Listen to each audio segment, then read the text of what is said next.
హైదరాబాద్ నాంపల్లి కోర్టుకు బాంబు బెదిరింపు కలకలం రేపింది. దీంతో కోర్టు హాల్స్ ను పోలీసులు ఖాళీ చేయించారు. కోర్టులో బాంబు స్క్వాడ్ తనిఖీలు చేస్తోంది. కోర్టు వద్ద పోలీసులు భారీగా భద్రతను మోహరించారు.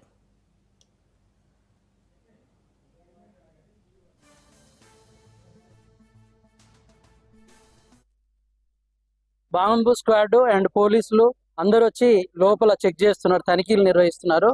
డాగ్ స్క్వాడ్ వాళ్ళు కూడా వచ్చారు, పైకి వెళ్ళారు, చెక్ చేస్తున్నారు. అప్పటి వరకు బయటనే ఉండడం జరుగుతుంది. అది నిజమా అబద్ధం అనేటువంటిది తెలియదు. మరి అది ఏమన్నా బాంబు స్క్వాడ్ వాళ్ళు తేల్చి చెప్పాలి. అంతవరకు వెయిట్ చేస్తున్నాము. అంటే ఎట్లా తెలిసింది అసలు బాంబు? ఎవరో మెయిల్ పెట్టారంట, అది ఎవరికి పెట్టారు ఏమి అనేటువంటిది కూడా తెలియదు. అది పోలీస్ వాళ్ళు ఇన్ఫర్మేషన్ ఇచ్చేసి ఇమ్మీడియట్లీ అలర్ట్ చేయడం వల్ల ఒకవేళ ఏమన్నా జరిగేటువంటిది అంటే పెను ప్రమాదం నుంచి రక్షించాలనే ఉద్దేశంతో చెప్పడం జరిగింది. అందరం వేలాదిగా కిందికి వచ్చారు. కోర్టులో ఉన్నటువంటి వాళ్ళు ఎవరు పైన ఎవరు ఒకరు కూడా లేరు. చెక్ చేస్తున్నారు.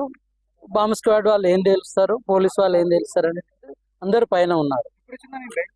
11:30 ప్రాంతంలో వచ్చిందంట. ఎవరికి వచ్చింది అనేటువంటిది కూడా అన్నోన్ నెంబర్స్ అంట.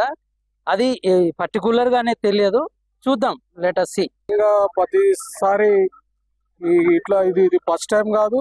కోర్టు ప్రిమిసెస్ లో బాంబు ఉందనే రూమర్స్, ఇలాంటి తప్పుడు సమాచారం ఇస్తూ కోర్టు యొక్క అమూల్యమైన సమయాన్ని, అదేవిధంగా అడ్వకేట్లను, జడ్జెస్ని, స్టాఫ్ను, క్లయింట్లను భయభ్రాంతులకు గురి చేసే ఇలాంటివి చాలాసార్లు జరిగాయి.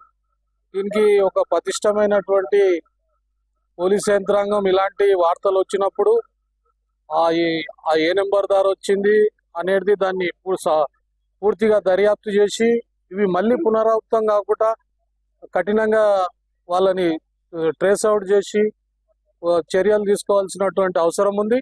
ఎందుకంటే మళ్ళీ దీన్ని ఏదో మామూలుగా మనము లైట్గా తీసుకునేటట్టు కూడా లేదు.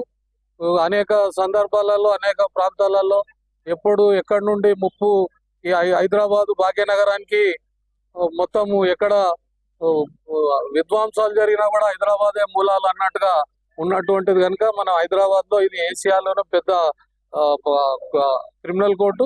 అలాంటిది కనుక మనం దీన్ని లైట్ గా కూడా తీసుకోకు, సీరియస్ గా ఇలాంటి వార్తలు వచ్చినప్పుడు దానికి సంబంధించినటువంటి వ్యక్తులను కఠినంగా తీసుకోవాలి. ప్రభుత్వం కూడా ఇక్కడ ఇలాంటి ఇంకా ఎలాంటి స్థావు కల్పించకుండా ఇక్కడ క్రిమినల్ కోర్టు కనుక ఇది నేరస్తులతో అనేక మంది కరుడు కట్టిన నేరస్తులు కూడా ప్రతిరోజు కోర్టుకు హాజరవుతూ ఉంటారు. ఎవరి వల్ల ఏ ముప్పు వస్తుందో అనేది భయాందోళన అడ్వకేట్స్, సామాన్యమైనటువంటి క్లయింట్స్, ఇంకా స్టాఫ్, జడ్జెస్ కూడా భయాందోళనకు గురయ్యే ప్రమాదం ఉంది కనుక ప్రభుత్వం